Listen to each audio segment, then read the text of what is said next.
यवतमाळ जिल्ह्यातील वणी येथे प्रहार संघटनेच्या वतीने प्रकल्प बाधिताचा रोजगार मेळावा आयोजित करण्यात आला होता। या मेळाव्याला आमदार बच्चू कडू उपस्थित होते।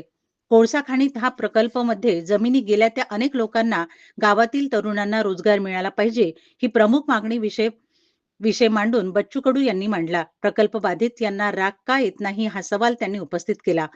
बच्चू कडूवर दबाव आणणारी औलाद या महाराष्ट्रामध्ये नाही असे सांगून समाचार घेतला।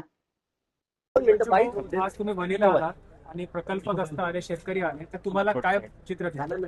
आणि काय एकंदरीत आपण जर पाहिलं तर जिथं नुकसान होतं तिथंच दिलासा होत नसेल, भेटत नसेल।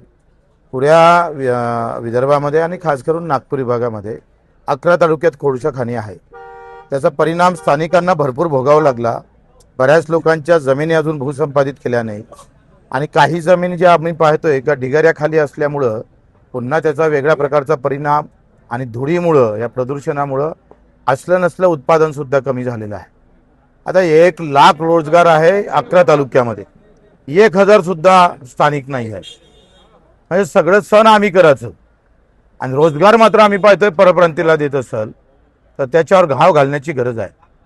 छत्रपती शिवरायांच्या विचारानं ज्या शिवसेनेच्या निर्मिती झाली तोच शिवसेनेचा भगवा झेंडा घेऊन कंपनीच्या विरोधात जेथपर्यंत रोजगार भेटत नाही आणि शेतकऱ्यांच्या जमिनी संपादित होत नाही, प्रकल्पग्रस्ताच्या संदर्भात निर्णय होत नसेल तर ही लढाई अंतिम स्वरूपात नेऊ।